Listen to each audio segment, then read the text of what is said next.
अच्छा जी, इसके अंदर हम बनाने लगे हैं हाफ वेव रेक्टिफिकेशन फर्स्ट होगी हमारी। तो उसके अंदर मैं डायोड की पी साइड को इस तरफ लगा रहा हूँ और एन साइड को इस तरफ लगा रहा हूँ, यूँ मैंने उसके कनेक्शन कर दिए।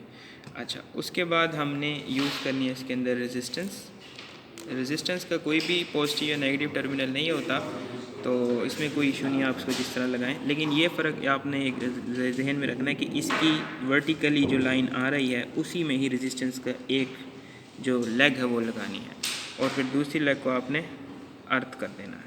ये हमारे पास अभी बेसिक कंस्ट्रक्शन इसकी हो गई। अच्छा, उसके बाद आपने क्या करना है कि इस ट्रांसफार्मर के पॉजिटिव एंड को डायोड के पॉजिटिव एंड के साथ जोड़ देना है, और इसी तरह ट्रांसफार्मर के नेगेटिव एंड को आपने रेजिस्टेंस के साथ यहाँ पर जोड़ दिया। ठीक है, अब रेजिस्टेंस के साथ जोड़ने के बाद आपने क्या करना है ये जो वायर है ये आपके पास सीलोस्कोप के अंदर आपकी वेव फॉर्म को शो करवाएगी कि आपने जो रेक्टिफिकेशन की वो किस तरह की हुई है। तो उसके लिए क्या करेंगे, ये जो इसकी निब है इसको रेजिस्टेंस की इस लेग के साथ जोड़ें जो पॉजिटिव साइड से आ रही थी, और ये वाला जो पोर्शन है इसका, ये जो एलिगेटर जॉ होता है, इसको आप यहाँ पर इस रेजिस्टेंस की दूसरी साइड पर जोड़ दें। ठीक है, तो यहाँ पर आप देख सकते हैं कि हमारे पास हाफ वेव रेक्टिफिकेशन भी हो गई है यहाँ पर।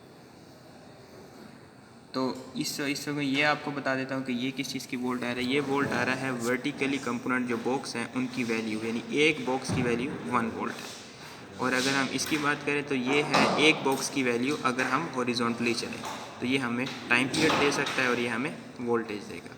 बाकी सारी इन्फॉर्मेशन यहाँ पर ऑलरेडी मौजूद है, अगर इससे निकालना चाहे बॉक्सी से तो इससे मदद ले सकते हैं। अब हम करेंगे दूसरा जिसके अंदर हम फुल वेव रेक्टिफिकेशन।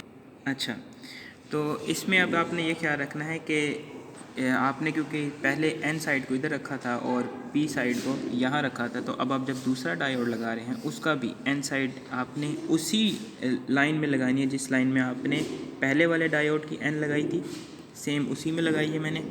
और दूसरी लेग को आपने इसको थोड़ा सा पीछे या आगे रखना है, यानी उसी लाइन में आपने उसको नहीं लगाना। उसकी रीज़न ये है सबसे बड़ी कि आपने जो वोल्टेज है ना वो डिफरेंट प्रोवाइड करना है दोनों डायोड्स को। तो मैंने यहाँ से उनको सेम टर्मिनल जोड़ा है और यहाँ से अलग अलग। ठीक है, तो बाकी कनेक्शन में कोई भी हमने चेंज नहीं करना, रेजिस्टेंस को उसी तरह से लगाना है जिस तरह से वो पहले लगी हुई थी। ये यहाँ पे जिस तरह पहले लगी हुई थी एग्जैक्टली। और ये वाली साइड यानी इस ट्रांसफार्मर की एक पॉजिटिव साइड को आपने इस डायोड को दे देना है और दूसरी पॉजिटिव साइड को आपने इस डायोड को दे देना है।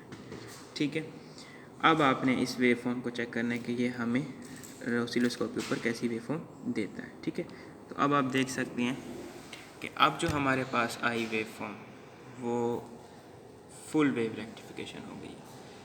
पहले हमारे पास ये टर्मिनल पे फ्लैट जा रहा था, लेकिन अब नहीं जा रहा है क्योंकि हमने फुल वेव यूज़ किया। और इसकी रीज़न ये होती है कि एक डायोड करंट को पास होने दे रहा होता है और दूसरा जब रिवर्स बायस होता है तो दूसरा जो नंबर 2 डायोड था वो फॉरवर्ड हो जाता है। इस तरह वो एक दूसरे के साथ करंट को पास होने देते हैं और हमारे पास इस तरह की एक पल्सेटिंग डीसी आ जाती है।